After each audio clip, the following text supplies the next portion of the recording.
prophétiser encore. Pourquoi? Pourquoi prophétiser encore? Puisque la Bible, elle est complète. Elle s'explique par elle-même. Ça, c'est pour voiler, rendre les enfants de Dieu aveugles, de ne pas chercher la vérité et de rester de tourner autour du pot. Et entre-temps, Satan travaille dur. Sans le savoir, ouvrons les yeux, prions, demandons à notre Père Céleste, c'est quoi la vérité? Mais nous tournons en rond parce que la Bible s'explique par elle-même pour que tu ne puisses pas découvrir. Vous avez un autre livre. Il est dit ici, Apocalypse 10, 11, il faut prophétiser encore.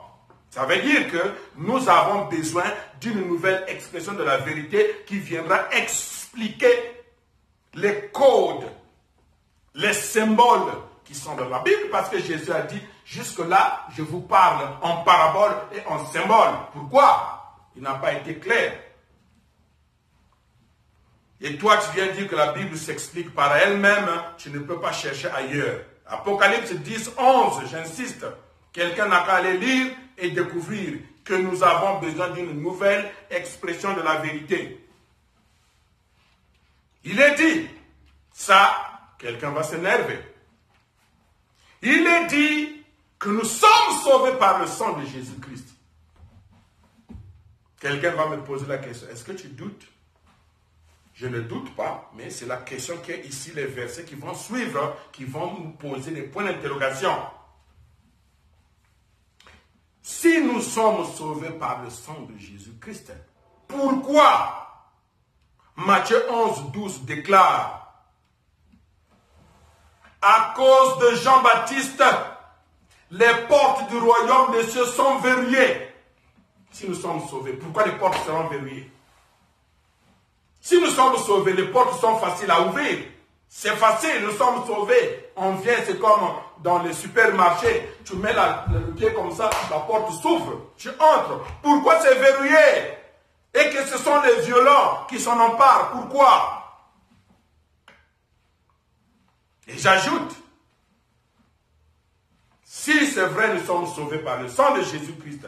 Romains 7, 19 et 24 déclarent, ça c'est Paul qui fait cette déclaration après la mort et la résurrection de Jésus. Il dit quoi? Je fais le mal que je ne veux pas faire. Pourtant, je ne fais pas le bien que je veux faire. Quand je fais le mal, ce n'est pas moi. C'est le péché qui est en moi qui le fait. Et il dit, qui va me sauver de ce corps voué à la mort? Paul n'a pas fait cette déclaration avant la mort de Jésus, mais il a fait cette déclaration après la mort de Jésus. Et plus loin, Paul, dans Romains 8, 19 à 23, vous allez lire tout le verset, mais je lis seulement le 23. Le verset 23 dit quoi? La création souffre. Paul dit quoi? C'est pas seulement la création qui souffre. Même nous qui avons reçu les prémices de l'Esprit, nous aussi, nous souffrons. Nous attendons l'adoption de notre corps. Oui, le salut, si Paul fait cette déclaration après la résurrection de Jésus, ça c'est un point d'interrogation.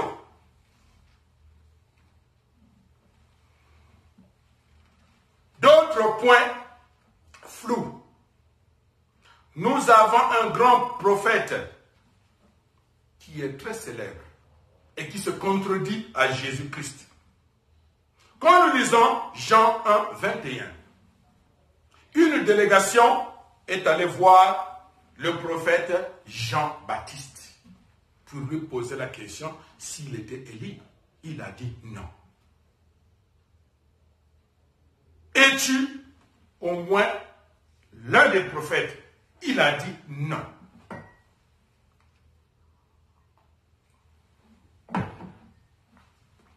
Il a dit non. Il n'est pas Élie. il n'est pas le prophète. Et les gens sont allés voir Jésus pour lui poser la question. Jésus dit, si vous voulez me croire, Matthieu 11, 14, Jean-Baptiste, c'est l'Élie que vous attendez.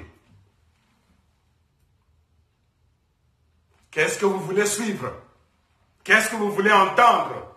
Jésus dit, si vous voulez me croire, c'est lui, l'Élie, que vous attendez. Mais Jean dit, non, je ne le suis pas. Et plus loin, Luc 1, 17 déclare, ça c'est l'ange qui parle à Zacharie, qui est le père de Jean-Baptiste, que l'enfant que tu auras va marcher avec l'esprit et la puissance d'Élie. Je pense que Zacharie a dû parler à son fils pour dire, voilà ce que l'ange m'a dit de toi. Et lui, ici, il dit, non, il n'est pas Élie, il n'est même pas un prophète. Pourtant, le prophète Malachie avait annoncé dans Malachie 4, 5, il a annoncé que je vais vous envoyer le prophète Élie avant le jour du Seigneur. Le jour du Seigneur, c'est le jour que le Seigneur doit apparaître, Jésus-Christ, à cette époque-là. Et il dit, le jour grand et redoutable, le prophète Élie viendra. Et c'est ce que Gabriel, l'ange Gabriel a annoncé à Zacharie. Et Jean-Baptiste, ici, il refuse. Voilà la confusion. Qui voulez-vous croire? Quelle est la parole la plus crédible? De Jean-Baptiste ou de Jésus le Christ, le Messie? Vous avez appris aussi que Dieu prédestine, que Dieu a déjà prévu ta vie. La prédestination absolue, que Dieu a déjà tracé ta vie. Et il y a certains versets qui semblent soutenir cela. Romains 9, 15 à 16, qui dit, c'est Dieu, moi, je fais miséricorde à qui je veux faire. Ce n'est pas de l'homme qui veut ou qui court, mais c'est de moi qui fais miséricorde. Ça veut dire que va faire ta pagaille, va tuer, fais ce que tu veux. Mais Dieu avait déjà écrit dans son livre que toi, tu es OK, d'office tu es pardonné. Et c'est ce que les gens suivent. Que non, pardon, que nous sommes déjà sauvés, que Dieu avait déjà tracé ma vie. Donc ce qui nous arrive, c'est la volonté de Dieu. Ça veut dire que la chance ou la malchance, c'est la volonté de Dieu.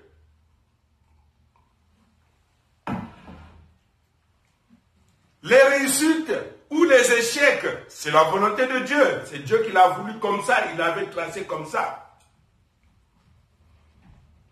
Pourtant, l'homme a oublié que la même Bible, Ézéchiel 33, 14 à 16, déclare, vous serez jugés par rapport à vos œuvres.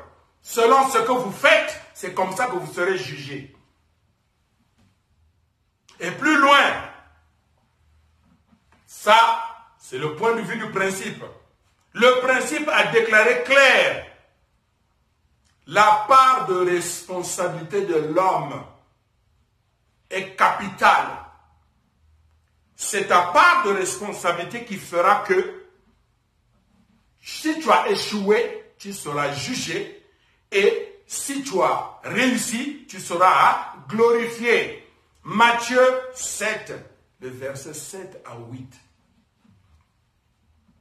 Mais pourquoi le Dieu Tout-Puissant, un Dieu d'amour, ne peut pas ouvrir la porte à celui qui n'a même pas frappé? Pourquoi Dieu ne peut pas donner à celui qui n'a pas demandé? Donc la prédestination absolue, c'est point d'interrogation. Si tu continues à penser que Dieu t'avait déjà prédestiné que toi tu seras un roi, n'étudie pas, ne va pas à l'école, dors. Tu seras roi. Ça c'est un point qui pose de la confusion au milieu des chrétiens, ou disons des religieux, que Dieu a déjà planifié. Vous avez oublié la part de responsabilité de Dieu. Et il est dit, vous serez jugés selon vos œuvres. C'est-à-dire, c'est ta part de responsabilité. Tu fais le bien, tu es jugé. Pourquoi Dieu va regretter? Dieu pensait mettre Saül à la tête des Juifs. Il va faire du beau travail. Mais il était surpris que Saül n'a pas fait du travail et il regrette. Mais s'il était déjà prédestiné, si Dieu l'avait déjà voulu qu'il soit bien, donc ok ce qu'il a fait, mais Dieu regrette. Donc, il y a certains versets bibliques qu'il faut réfléchir. Et vous avez appris que au ciel, il y a la joie. Dieu est dans la gloire. Parce que les anges chantent pour lui. Les 24 vieillards qui continuent à chanter pour lui. Et Dieu est dans la joie. Est-ce que réellement Dieu est dans la joie? Qui sont les anges?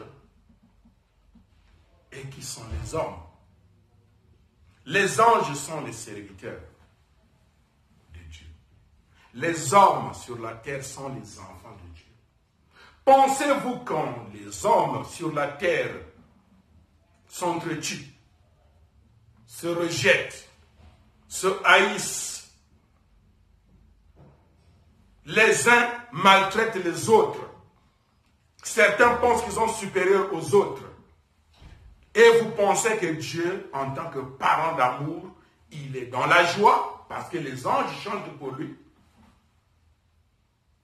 Nous sommes les enfants de Dieu. Donc Dieu n'est pas heureux quand les gens meurent bêtement, quand les gens s'entretuent, quand il y a des guerres sur la terre, quand il y a des problèmes de divorce, quand il y a des problèmes de racisme, quand il y a des problèmes de rejet, de division des religions. Mais Dieu ne peut pas être heureux. Il veut que ses enfants vivent sur la terre en harmonie et dans la joie. Donc il ne peut pas être heureux. Et ceci est arrivé à cause du péché d'Adam et Ève.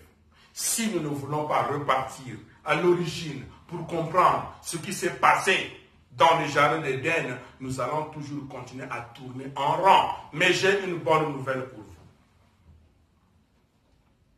C'est que nous tous, celui qui a la solution de tout ceci pour mettre de l'ordre et pour annoncer le message codé dans Apocalypse 10, 11, c'est le Seigneur du second avènement. C'est lui qui a la solution. Donc je demande à chacun de vous, entrez dans votre fort intérieur, sondez votre cœur, réfléchissez et cherchez le Seigneur du second avènement. C'est lui qui a la solution. C'est lui qui va nous montrer le chemin à suivre. C'est lui qui va venir nous donner une connaissance de la parole de Dieu et enlever cette confusion, tout ce qui nous embrouille. Le Seigneur du second avènement. Sinon, nous allons continuer à vivre dans le mensonge. Nous allons continuer à marcher dans la vérité déformée. Quelqu'un a déclaré, un sage a dit, le mensonge vient dans l'ascenseur et il arrive très vite. Mais la vérité, par contre, vient dans les escaliers, pas à pas. Elle prend du temps, elle finira par arriver. Et puisque le mensonge vient dans l'ascenseur, tout le monde se précipite vers le mensonge. Matthieu 7, 13 à 14. Jésus dit, large est la porte qui amène vers la perdition. Et c'est là que tout le monde se précipite, parce que c'est le mensonge. Étroite est la porte qui mène vers la vie. Et peu de personnes vont vers cette porte. Donc, réfléchissons, cherchons la vérité, cherchons le Seigneur du second avènement. C'est une porte étroite, elle est toute petite. Peut-être que tu peux douter même, est-ce que c'est vraiment ça la porte? Bien sûr. Elle est serrée, elle est très étroite. Il faut peut-être faire le régime, tu vas entrer.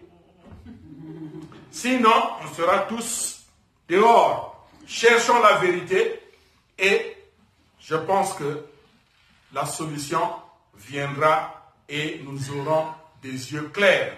Tant que nous n'allons pas connaître la vérité, tant que nous n'allons pas découvrir le secret, ce qui s'est passé dans le jardin d'Éden, Satan sera toujours dans le galop, il sera toujours partout en train de tourner. Il faut le dévoiler, il faut le trahir, il faut l'exposer. Quand nous allons l'exposer en cherchant la vérité ici, là, nous allons revenir à la bonne voie. Merci pour la parole de ce matin.